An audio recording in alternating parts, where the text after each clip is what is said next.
t'es tellement sacrifié, tu as étudié jour et nuit, tu t'es battu, tu as même abandonné ton boulot, tu as mis tout de côté juste pour te préparer pour les EVC.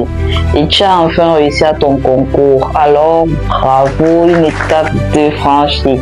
Mais alors, qu'est-ce qui se passe réellement après les EVC? Quelles sont les différentes étapes à franchir avant d'atteindre le Saint Graal, c'est-à-dire le numéro d'ordre français? Cela constitue l'objet de notre vidéo d'aujourd'hui. Donc, si ce sujet t'intéresse, like, commente, abonne-toi, partage avec d'autres collègues. Partageons cela avec d'autres collègues. Il y a plusieurs personnes qui cherchent comme nous à venir à s'intégrer ici. Alors, essayons de partager, nous entraider entre Africains, entre étrangers, afin que nous puissions évoluer rapidement dans le système français. Qu'est-ce que les EVC? En quoi appeler épreuve de vérification de connaissances? Il s'agit d'un examen par lequel tout médecin diplômé hors Union européenne doit passer afin de faire reconnaître son diplôme en France et d'obtenir enfin son numéro d'ordre français. Alors, lorsqu'on réussit aux EVC, il y a une étape qui est celle de l'attribution des postes. Elle a été un peu différente des autres années cette année. Bon, je vous en passe les détails parce que ça a été tout un bordel, excusez-moi les gros mots. Donc, lorsque un poste vous est attribué, qu'un hôpital est d'accord pour vous recruter et que vous êtes affecté dans cet hôpital, vous devez effectuer environ 2 ans de parcours de consolidation de connaissances. Il s'agit d'une période pendant laquelle vous devez travailler dans un hôpital, prouver que vous êtes apte à travailler dans le milieu français, que vous êtes bien habitué au système français. Et vous serez jugé par l'équipe médicale, par vos chefs. Et puis, à la fin de ces 2 ans de stage, il y a des documents qui devront remplir. Vous parlez de votre assiduité, de comment vous travaillez, de votre intégration à l'équipe. Bref, il y a plein d'éléments qui entrent en compte. Et il y a des notes qui doivent vous attribuer à la fin. Vous imaginez, il y a des lettres de recommandation et tout. Donc, en plus de ces différents documents à remplir, ce parcours de consolidation à valider, il faut aussi effectuer des formations complémentaires, encore appelées diplôme universitaire ou diplôme interuniversitaire.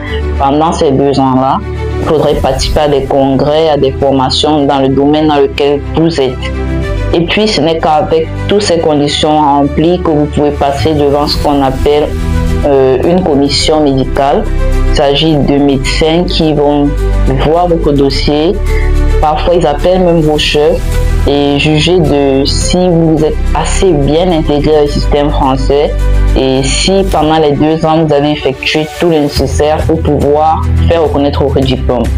S'ils jugent votre parcours assez satisfaisant, ils vous valideront donc le parcours et ce sera enfin le Saint Graal, vous aurez enfin obtenu la reconnaissance de votre diplôme. Après cela, votre nom sera publié dans le journal officiel. Et puis, la particularité, c'est qu'après ces 2 ans, si votre parcours est validé, vous pouvez vous rendre dans un autre hôpital si vous ne vous sentez pas assez à l'aise dans l'hôpital où vous êtes. Et puis, vous pouvez faire la demande de votre numéro d'ordre. Il faudra bien sûr démissionner de l'ordre des médecins de votre pays ou du pays où vous êtes inscrit. Donc, c'est grosso modo en grande ligne les étapes à parcourir avant d'obtenir enfin son numéro d'ordre français. Si vous avez des questions, n'hésitez pas à les partager avec moi. Posez-moi toutes vos questions. J'essaierai de répondre avec le peu d'informations que j'ai. Comme vous savez, moi, je débute à peine mon parcours, donc je n'ai pas forcément tous les tenants et aboutissants. Moi, je vous dis ce que je sais du parcours. Maintenant, s'il y a des aînés qui sont déjà passés par là, qui ont plus de précisions à nous donner, des conseils à nous donner pour nous qui débutons, nous sommes tous prenants. N'hésitez pas à nous laisser cela en commentaire. Merci à tous ceux qui commentent mes vidéos, qui m'envoient des mails, des commentaires en privé. Merci, c'est très gentil. Par contre, si vous pouvez les envoyer juste en dessous de la vidéo, je pense que ça serait beaucoup plus intéressant pour que l'algorithme puisse me référencer et trouver mon contenu intéressant. Toute personne qui regarde les vidéos qui ne like pas là, vous n'êtes pas gentil. S'il vous plaît, likez, commentez, partagez avec d'autres collègues. Nous sommes tous là pour s'entraider, nous sommes tous étrangers dans ce pays. Ici, on ne reconnaît pas qui est, c'est pas moi, Botswanais, qui est Burundais ou qui est Camerounais. Ici, on est tous considérés comme étrangers. Donc, s'il vous plaît, entrez dans nous. L'Afrique, c'est un. Et puis, mon contenu n'est pas qu'adapté aux Africains, il est adapté aux étrangers en général.